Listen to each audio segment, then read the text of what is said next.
Good morning dear students. मैं doctor Dheeraj Bakolia, associate professor political science, government college Ratangarh. अपन चल रहे हैं अंतर्राष्ट्रीय राजनीति, और अंतर्राष्ट्रीय राजनीति में आज करेंगे पाकिस्तान की विदेश नीति। इससे पहले के वीडियोस में अपन क्रमशः अमेरिका, रूस और चीन की विदेश नीति कर चुके हैं। जहां तक बात पाकिस्तान की है, भारत और पाकिस्तान दोनों ने एक साथ ही चलना प्रारंभ किया था, या यूं कहें पाकिस्तान ने एक दिन पहले 14 अगस्त सन 1947 को ब्रिटेन से स्वतंत्र होने के उपरांत पाकिस्तान की विदेश नीति का एक ही आधार स्तंभ रहा है।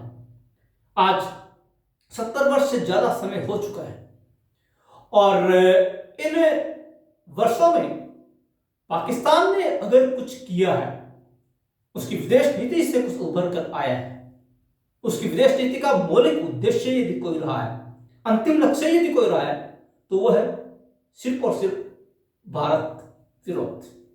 और इस भारत विरोध की नीति के कारण से आज तक पाकिस्तान को हमेशा से युद्ध की तैयारी में लगाए रखा है। इन दोनों देशों के बीच में 1947 से लेकर के अब तक 3 बड़े संघर्ष और एक 1999 में कारगिल संघर्ष हो चुके हैं, और पाकिस्तान है कि अपनी हरकतों से बाज नहीं आता। पाकिस्तान की विदेश नीति हमेशा इन्हीं उद्देश्यों के इर्द गिर्द घूमती रही। अगर पाक इतिहास पर अपन दृष्टिपात करें, पाकिस्तान में लोकतंत्र नाम मात्र का रहा है। अब तक का इतिहास बताता है कि उसने सिर्फ एक बार, उसके यहां पाकिस्तान में सिर्फ एक बार एक लोकसभा हुई है जिन्होंने 5 वर्ष पूरे किए। एक ही सरकार हुई है, उन्होंने 5 वर्ष पूरे किए, सन 2002 से 2007। इससे पहले जितने भी समय रहे, उथल पुथल रही।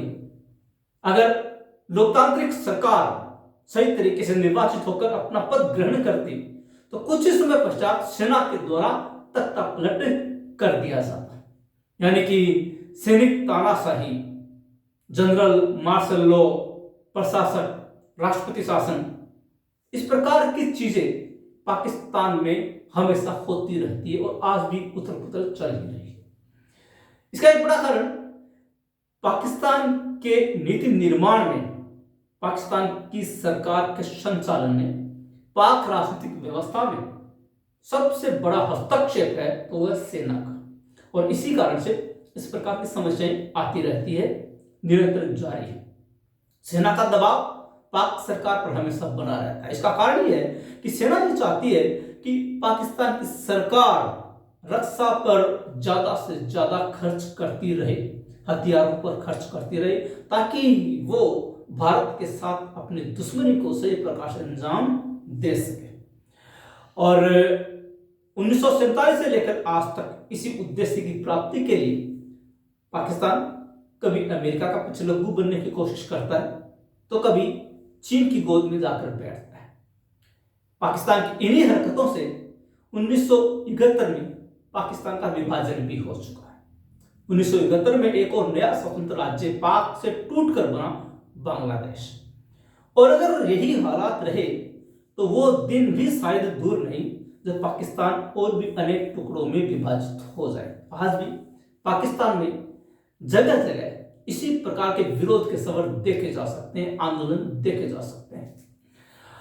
1947-48 में जो भारत पाक का संघर्ष हुआ था, उसमें बहुत बड़ा हिस्सा पाकिस्तान ने दबा रखा है, जिसे वो आजाद कश्मीर के नाम से जानता है। और इस कश्मीर को प्राप्त करने के लिए वो हर प्रकार के हथकंडे अपनाता है। पाकिस्तान की विदेश नीति के केंद्र में भारत विरोध और जम्मू कश्मीर को प्राप्त करना मुख्य है। फिर चलिए अपन पाकिस्तान की विदेश नीति के ऊपर थोड़ा दृष्टिपात करते हैं। पाकिस्तान की विदेश नीति के लक्ष्य, यानी कि वो कौन से लक्ष्य हैं जिनको पाकिस्तान प्राप्त करना चाहता है, या उसकी विदेश नीति उन लक्ष्यों को प्राप्त करने का प्रयास करती है। पहला है पाकिस्तान को शक्तिशाली राष्ट्र बनाना। उसका उद्देश्य ये नहीं है कि वो अपने आप को महाशक्ति के रूप में स्थापित करना चाहता है।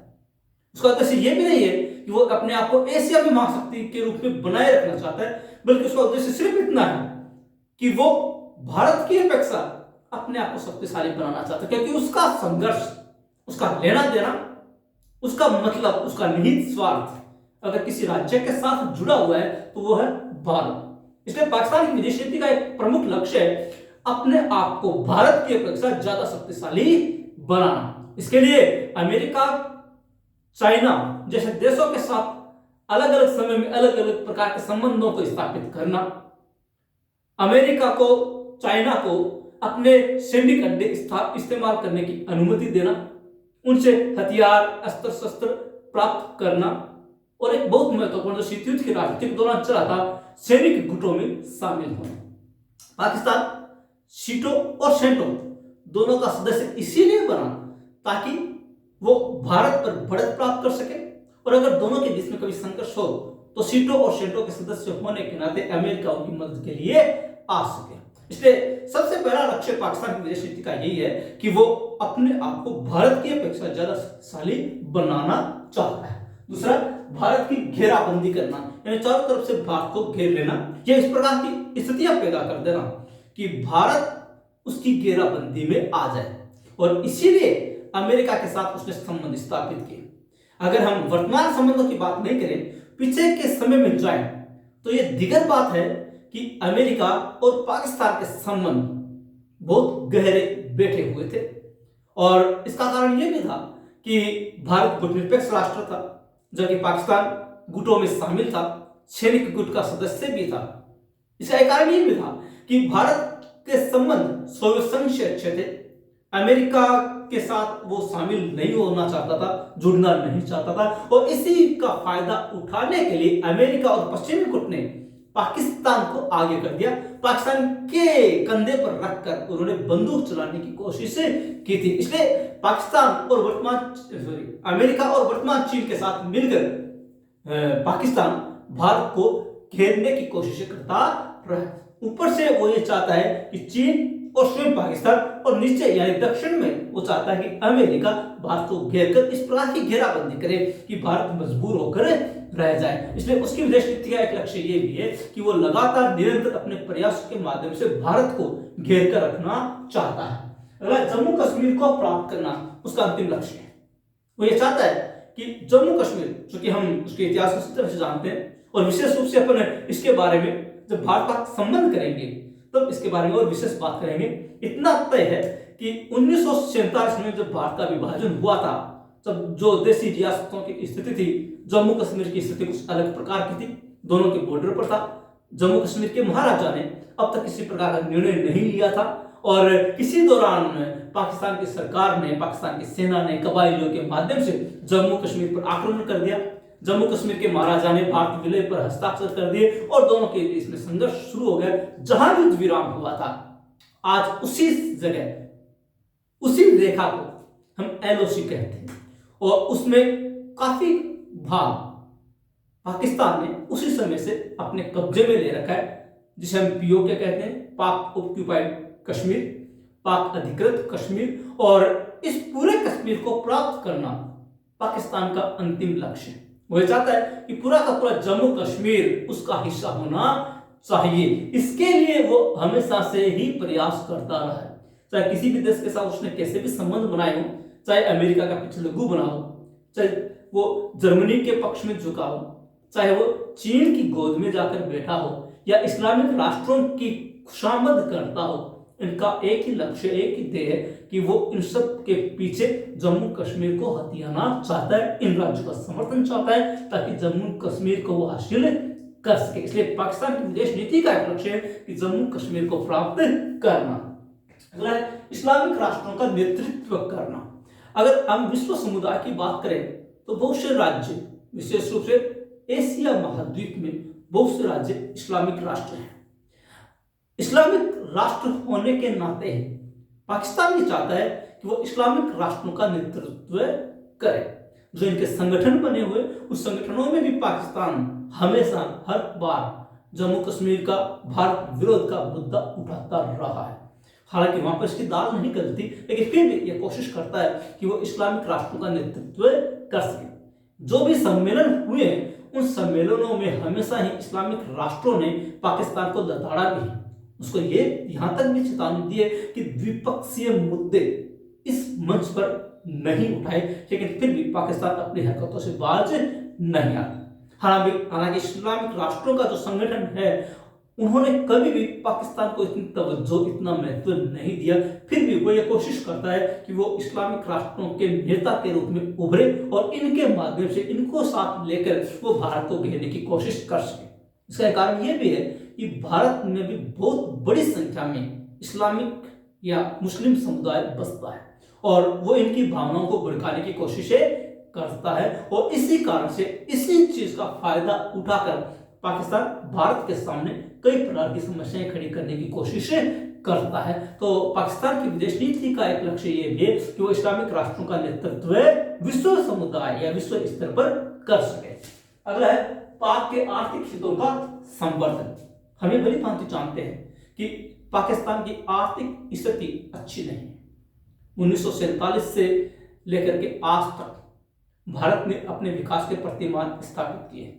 भारत आज विश्व की चौथी सबसे बड़ी अर्थव्यवस्था है और उसका आर्थिक ढांचा इतना सुदृढ़ है कि आने वाले समय में भारत विश्व के तीसरी और फिर दूसरी बड़ी अर्थव्यवस्था बन सकता है, जैसा कि अनुमान लगाया जा रहा है। लेकिन 1947 से लेकर के आज तक अगर अपन पाक की आर्थिक स्थिति पर दृष्टिपात करें तो पाकिस्तान एकदम जर्जर, कमजोर और ऋणी राष्ट्र के रूप में नजर आता है। आज पाकिस्तान के ऊपर अंतर्राष्ट्रीय मुद्रा कोष, विश्व बैंक, एशियाई विकास बैंक और इनके अलावा विश्व की जो महाशक्तियां हैं इनका बहुत बड़े पैमाने पर कर्ज चढ़ा हुआ है और पाकिस्तान की जनता भूखे मरने की स्थिति में आ गई और इसी कारण से वो ये कोशिश करता है कि महाशक्तियों से इस प्रकार का संबंध स्थापित करना, अंतर्राष्ट्रीय मंचों में इस प्रकार का प्रस्तुतिकरण करना ताकि पाकिस्तान के आर्थिक हितों का संवर्धन हो सके। क्योंकि पाक आर्थिक दृष्टि से बहुत कमजोर है, अगर उसकी आर्थिक सहायता नहीं की जाए तो पाकिस्तान एक दिन टूट जाएगा, बिखर जाएगा। इसलिए पाक नीति निर्माता ये चाहते हैं कि जहां तक हो सके अंतर्राष्ट्रीय समुदाय के सामने इस प्रकार की व्यवस्था स्थापित करने की कोशिश करना, अपनी कूटनीति और चातुर्य के माध्यम से विश्व के देशों को, शक्तिशाली देशों को अपने अनुकूल बनाए रखना ताकि उसकी आर्थिक सहायता निरंतर चालू रह सके और वो आर्थिक दृष्टि से थोड़ा बहुत खड़ा रह सके। अगर ऐसा नहीं हुआ तो वो निश्चित रूप से समाप्त होने के कगार पर पहुंच गया है। शक्ति संतुलन को अपनी तरफ मोड़ना। शक्ति संतुलन का यहाँ पर पाकिस्तान परिप्रेक्ष्य में सिर्फ इतना ही महत्व है कि वो एशिया में जो भारत पाकिस्तान का शक्ति संतुलन उसको अपनी तरफ मोड़ना चाहता है। उसको और किसी देश से कोई मतलब नहीं, कोई सरोकार नहीं है, उसको इस बात से भी कोई मतलब नहीं है कि अंतर्राष्ट्रीय स्तर पर उसकी पोजीशन क्या है, वो अंतर्राष्ट्रीय स्तर पर कोई शक्तिशाली राज्य के रूप में पहचाना जाता है या नहीं। वो इतना ही जानता है कि एशिया में जो स्थिति है भारत और पाकिस्तान, उसमें शक्ति संतुलन पाकिस्तान के पक्ष में होना चाहिए। जब 1998 में भारत ने 5 परमाणु परीक्षण किए तो इसके परिप्रेक्ष्य में पाकिस्तान ने 6 परमाणु परीक्षण किए। उद्देश्य था भारत के बराबर है, क्योंकि भारत 1974 में 1 परमाणु परीक्षण कर चुका था, 1998 में 5 परमाणु परीक्षण कर चुका था। इसका मतलब भारत के परमाणु परीक्षणों की संख्या 6 हो गई। इसलिए भारत की बराबरी करने के लिए ही उसने 6 परमाणु परीक्षण किए थे और लगातार कभी अमेरिका से, कभी जर्मनी से, कभी चाइना से हथियारों की खरीद करना, इसके पीछे यही उद्देश्य दर्शाता है कि वो चाहता है कि और राज्यों की तो बात नहीं, लेकिन कम से कम भारत के सामने वो खड़ा रह सके। 3 युद्धों में भारत से वो पटक नहीं खा चुका है, 1947-48, 1965, 1971 और 1999 में जो कारगिल संघर्ष हुआ था उसमें भी उसको पीठ दिखाकर भागना पड़ा, उसमें भी वो पराजित हो चुका है। इसलिए जब वो समझ गया कि हम डायरेक्ट युद्ध में भारत से मुकाबला नहीं कर सकते, तब इनडायरेक्ट युद्ध की चाल वो चल रहा है। उसकी विदेश नीति का एक लक्ष्य है कि एशिया में शक्ति संतुलन को भारत की अपेक्षा अपने पक्ष में मोड़ना। अगला मुस्लिम देशों को अपने पक्ष में करना। हालांकि इसमें भी वो कामयाब नहीं होता है। अभी जैसे मैंने कहा कि इस्लामिक राज्यों के जो संगठन बने हुए हैं उनमें पाकिस्तान हमेशा हर सम्मेलन में भारत विरोध या जम्मू कश्मीर का मुद्दा उठाता रहा है। हालांकि वहां पर भी उसको लताड़ मिलती रही है। कोई भी इस्लामिक राज्य एक दो को छोड़कर कभी भी पाकिस्तान का सहयोग नहीं करते, पाकिस्तान का पक्ष नहीं लेते, लेकिन उसके बावजूद भी पाकिस्तान अपनी इन हरकतों से बाज नहीं आता और वो ये चाहता है कि जितने भी इस्लामिक राज्य हैं जरूरत पड़ने पर वो उसके साथ खड़े रह सके, उसका साथ दे सके और अगर कभी भारत के साथ युद्ध की स्थिति आ जाए तो कम से कम वो पाकिस्तान के साथ खड़े रह सके। लेकिन आश्चर्य की बात यह कि इस्लामिक राष्ट्र भी पाकिस्तान के इस रवैये को बहुत भली भांति जानते हैं और उनका अधिकांश देशों का समर्थन हमेशा भारत के साथ रहता है। 1999 में जो कारगिल संघर्ष हुआ था उसमें भी इस्लामिक राष्ट्रों ने पाकिस्तान का कतई सहयोग नहीं किया था और उन्होंने इस समय पाकिस्तान को लताड़ भी लगाई थी और भारत के पक्ष का समर्थन किया था। फिर भी पाकिस्तान की विदेश नीति का यह लक्ष्य है कि वो इस्लामिक राष्ट्रों को अपने पक्ष में बनाए रख सके ताकि इस आवश्यकता पड़ने पर उनका समर्थन हासिल कर सके। अंतिम में भारत के खिलाफ प्रचार करना हर मंच पर जहां मौका मिले, जिस मंच पर मौका मिले, भारत के खिलाफ प्रचार करने का कोई भी मौका पाकिस्तान नहीं चूकता।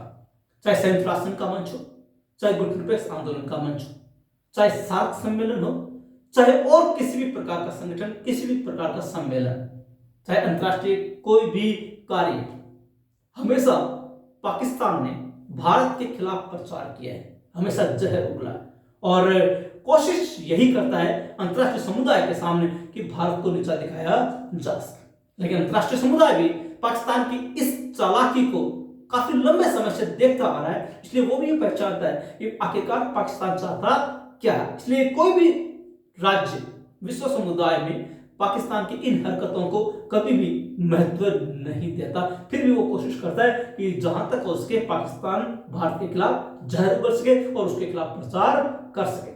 ये वो बातें हैं जो पाकिस्तान की विदेश नीति के लक्ष्य हैं, यानी कि हमेशा वो इन्हीं के लिए प्रयास करता है, यही कार्य करता है।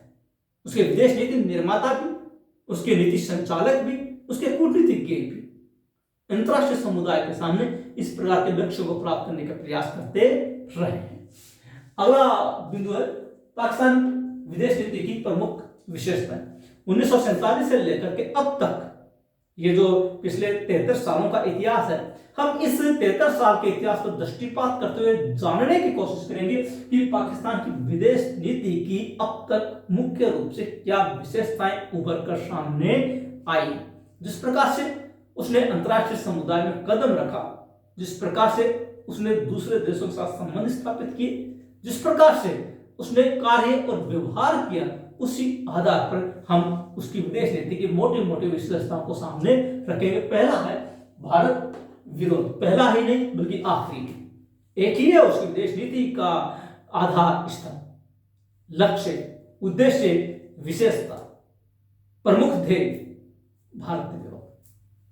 कभी भी कहीं पर भी किसी भी समय किसी भी मंच पर, चाहे किसी देश के साथ व्यक्तिगत संबंध हो, चाहे कोई अंतर्राष्ट्रीय कार्यक्रम, चाहे संयुक्त राष्ट्र संघ हो, चाहे किसी देश की यात्रा, एक ही मुंह से एक ही शब्द निकलता है, एक ही बात करता है और वह भारत विरोध, इसके अलावा कुछ भी नहीं। अंतर्राष्ट्रीय समुदाय में क्या चल रहा है, अंतर्राष्ट्रीय राजनीति में क्या हो रहा है, कोई लेना देना नहीं है। एक ही बात से लेना देना है, भारत। सोते हुए भी भारत, जागते हुए भी भारत। जिस प्रकार से शेनवार्न को सचिन तेंदुलकर सपने में भी दिखता था, ठीक उसी प्रकार से पाकिस्तान को भारत भी सपने में नजर आता है और इसी कारण से हर जगह भारत विरोध ही उसके मुंह से निकलता है, इसके अलावा कुछ भी नहीं। तो पाकिस्तान की विदेश नीति की अब तक की 73 साल की इतिहास की एक ही मौलिक कड़ी है और वह है भारत विरोध, हर समय हर जगह, इसके अलावा कुछ भी नहीं। वो और कुछ भी नहीं जानता, इतना ही जानता है कि भारत का विरोध कैसे करना है, कहां करना है। जहां पर द्विपक्षीय बात भी होती है वहां पर भी वो भारत को बीच में ले आता है। संयुक्त राष्ट्र में जो महासभा का वार्षिक अधिवेशन होता है, वहां पर भारत के बिना उसकी बात कभी पूरी नहीं होती। चाहे और किसी भी कहीं पर भी किसी भी बैठक में भाग ले रहे हो, भारत के बिना, भारत की बात किए बिना पाकिस्तान की बात अधूरी रहती है। इसलिए पाकिस्तान की विदेश नीति की अब तक की सबसे बड़ी विशेषता है वह भारत का विरोध करना। अगला है जम्मू कश्मीर मसले का अंतरराष्ट्रीयकरण, यानी कि इस जम्मू कश्मीर को विश्व राजनीति, अंतरराष्ट्रीय राजनीति के ताने बाने में इस प्रकार से बुन देना चाहता है कि सारा विश्व समुदाय जम्मू कश्मीर मसले से जुड़ जाए। 1947-48 में जब ये समस्या पैदा हुई थी, तब भारत की गलती से ये अंतरराष्ट्रीय समस्या बन गई, क्योंकि तत्कालीन भारतीय प्रधानमंत्री पंडित जवाहरलाल नेहरू ने इसको यूएनओ के सामने रख दिया और वो समस्या आज भी यूएनओ की कार्यसूची में बनी हुई। हालांकि वो कभी चर्चा में नहीं आती, लेकिन पाकिस्तान उसको उठाने से बाज नहीं आता। केवल यूएनओ नहीं, बल्कि चाहे नाम यानी कि गुटनिरपेक्ष आंदोलन का मंच हो, चाहे सार्क का मंच, अब तो एक और मंच बन गया है जो पड़ोसी देशों के साथ जुड़ा हुआ है। उनके साथ भी इसी मुद्दे को उठा, इसी बात पर चर्चा करना, यानी कि जहां कहीं पर भी पाकिस्तान कोई बात करेगा, जम्मू कश्मीर मसले का मुद्दा अवश्य उठाएगा। अगर पाकिस्तान के प्रधानमंत्री, पाकिस्तान के सेना अध्यक्ष, पाकिस्तान के राष्ट्रपति अगर किसी देश की यात्रा पर भी जाते हैं, तब भी जम्मू कश्मीर मसले का नाम लिए बिना वापस नहीं आते, और कहीं अंतर्राष्ट्रीय सम्मेलन में जाते हैं तभी जम्मू कश्मीर का मुद्दा उठेगा। यह पाकिस्तान की विदेश नीति में रचा बसा हुआ है, उसको अलग नहीं किया जा सकता। इसलिए पाकिस्तान की विदेश नीति की एक मोटी विशेषता जो है वो इस जम्मू कश्मीर मसले का इस प्रकार से अंतरराष्ट्रीयकरण कर देना है कि वो कभी भी विश्व समुदाय की नजरों से दूर न जा सके। ये मुद्दा हमेशा विश्व समुदाय की नजरों में रहे। हालांकि समस्त देशों ने, विश्व की महाशक्तियों ने, यूएनओ ने भी ये मुद्दा दोनों देशों का द्विपक्षीय मुद्दा माना है और कोई भी इसमें हस्तक्षेप करने की कोशिश नहीं करता, लेकिन फिर भी पाकिस्तान उसको उठाने से बाज नहीं आता। अगला है अमेरिका का पिछला। हालांकि 1947 से लेकर के सन 2010 तक का इतिहास देखें, इस 63 साल के इतिहास में पाकिस्तान के एक ठप्पा लगा हुआ कि वो अमेरिका का पिछला हुआ है। उसमें अंतरराष्ट्रीय राजनीति में शीत युद्ध प्रारंभ हो चुका था। शीत युद्ध की राजनीति के दौरान दोनों महाशक्तियों अमेरिका और सोवियत संघ को ज्यादा से ज्यादा देशों के समर्थन की आवश्यकता थी ताकि वो अपना गुट बढ़ा सके, अपने गुट की शक्ति को बढ़ा सके। इसीलिए इन देशों ने भारत और पाकिस्तान दोनों को अपनी तरफ मोड़ने की कोशिश की। क्योंकि भारत की नीति गुटनिरपेक्षता की थी, इसलिए वो किसी भी गुट में शामिल नहीं हुआ, लेकिन पाकिस्तान अमेरिकी गुट में शामिल हो गया, अमेरिका की गोद में जाकर बैठ गए और सन 1954 में वो सीटों का सदस्य बना और 1975 में सेंटो का, जिसे हम बगदाद पैक्ट के नाम से भी जानते हैं, इसका सदस्य बना। और इसके पीछे कारण ये था कि अमेरिका की सहायता पाकर भारत को घेर सके, अमेरिका की सहायता पाकर भारत को बढ़त प्राप्त कर सके, जम्मू कश्मीर को प्राप्त कर सके। और अमेरिका को भी पाकिस्तान जैसे पिछले देश की जरूरत थी ताकि यहां से भारत, चीन और सोवियत संघ तीनों के ऊपर नजर रख सके। तो इस कारण से पाकिस्तान के ऊपर यह ठप्पा लगा हुआ है कि वो अमेरिका का पिछला है। 1999 के बाद अमेरिका के रवैये में बदलाव आना शुरू हो गया।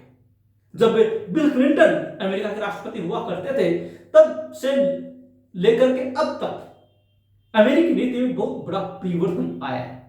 और 2010 के बाद तो ये बात बिल्कुल भी लागू नहीं होती कि पाकिस्तान अमेरिका का पिछला गुह है, क्योंकि अमेरिका ने एक प्रकार से पाकिस्तान को छिटका दिया है। पाकिस्तान से कोई सरोकार नहीं रखता।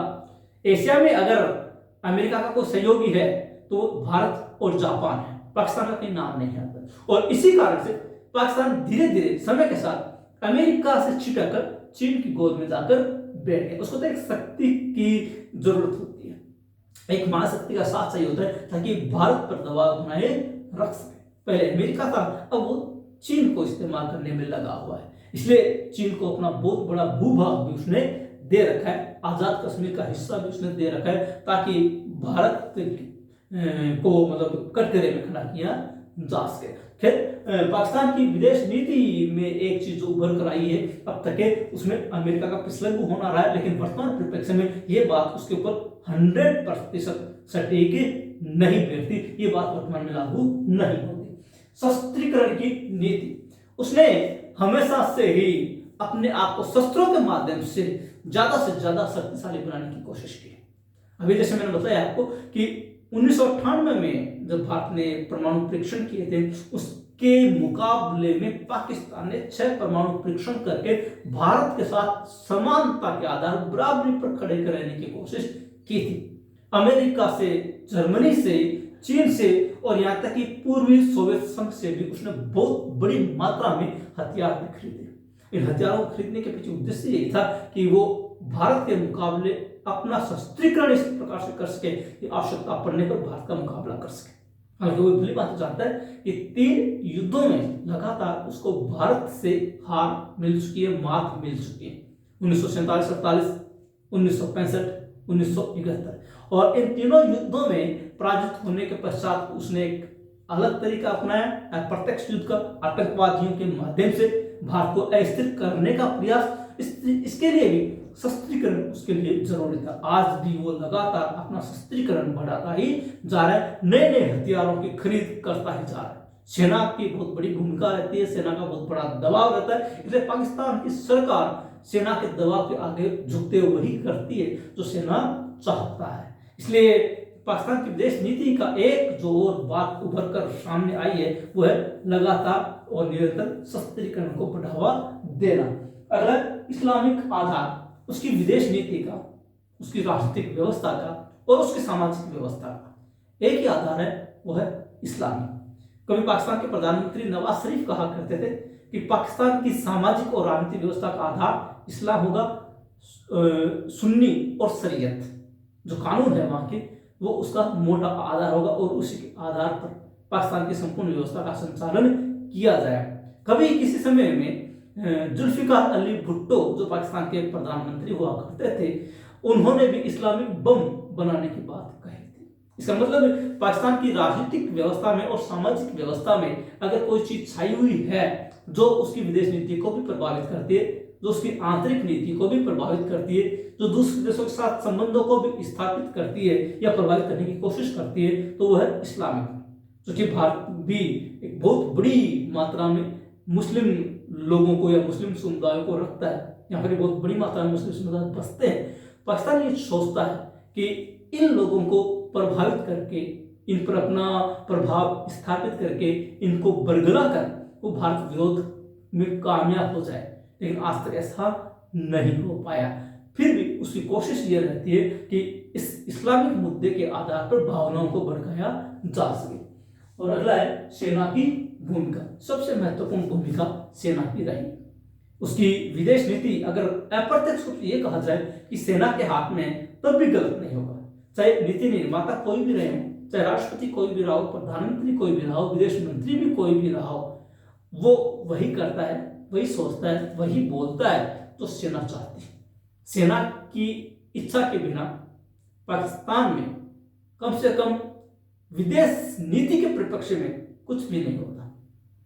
सेना इतना हस्तक्षेप रखती है, इतना दबाव रखती है कि अगर कोई प्रधानमंत्री या कोई सरकार उसकी बात मानने को इनकार कर दे या टालम टोल करने की कोशिश करे तो सेना तुरंत तख्ता पलट कर देती है। और इसी कारण से सेना की भूमिका पाकिस्तान की विदेश नीति में सबसे ज्यादा है। आप यहाँ पर सैनिक क्रांतियों को भी देख सकते हैं। 1947-48 में जब पाकिस्तान स्वतंत्र हुआ था, लियाकत अली प्रधानमंत्री बने थे, लेकिन सबसे पहला तख्ता पलट सन 1958 में हुआ। पहली सैनिक क्रांति हुई और इस सैनिक क्रांति के माध्यम से जनरल अयूब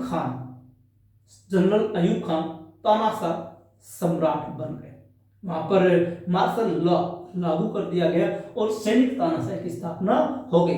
जनरल अयूब खान 1958 से लेकर 1968 तक अपने पद पर रहे और 1969 में जनरल याहिया खान ने मार्शल लॉ लागू करके शक्ति अपने हाथ में स्थापित कर ली। यानी कि ज्यादा समय नहीं हुआ था और सैनिक शासन व्यवस्था यहाँ पर ये सेना का हस्तक्षेप पाकिस्तान की सरकार में, पाकिस्तान की विदेश नीति में दिखलाता है। उसके पश्चात 1977 में जनरल जिया उल हक फिर से तख्ता पलट करके मार्शल लॉ लागू करके सैनिक तानाशाह बन गए। यानी कि लगातार इसी प्रकार की घटनाएं यहाँ पर होती रही। और 1999 में जब नवाज शरीफ प्रधानमंत्री हुआ करते थे, कारगिल संघर्ष चल रहा था, उसी समय जनरल परवेज मुशर्रफ ने नवाज शरीफ का तख्ता पलट करके फिर से शक्ति अपने हाथ में ले ली थी। इस बात का प्रतीक है कि ये इस प्रकार की चीजें पाकिस्तान में लगातार चलती रहती है। लोकतांत्रिक सरकार वहां पर कामयाब नहीं हो पाती,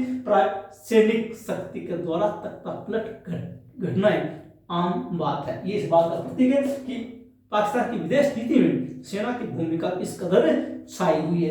मैंने अभी आपको कहा था कि सन 2002 से सन 2007 पहली बार पाकिस्तान की संसद ने अपना 5 वर्ष का कार्यकाल पूरा किया था। पहली बार 1947 में पाकिस्तान स्वतंत्र हो चुका था और 1947 से लेकर के 2002 तक 55 साल तक पाकिस्तान में किसी भी लोकतांत्रिक सरकार ने अपना 5 वर्ष का कार्यकाल पूरा नहीं किया। इस प्रकार की घटनाएं वहां पर होती रहती है। और 2002 से 2007 पहले ऐसी सरकार थी जिसने अपने 5 साल का कार्यकाल पूरा किया था। इस बात का प्रतीक है कि पाकिस्तान में इस प्रकार के घटनाक्रम होते रहते हैं। तो इसी कारण से पाकिस्तान की विदेश नीति प्राय अस्थिर रहती है। वहां पर इस प्रकार से लगातार व्यवस्था के इंतजाम नहीं बन पाए और इसी कारण से पाकिस्तान आज भी अस्थिर है।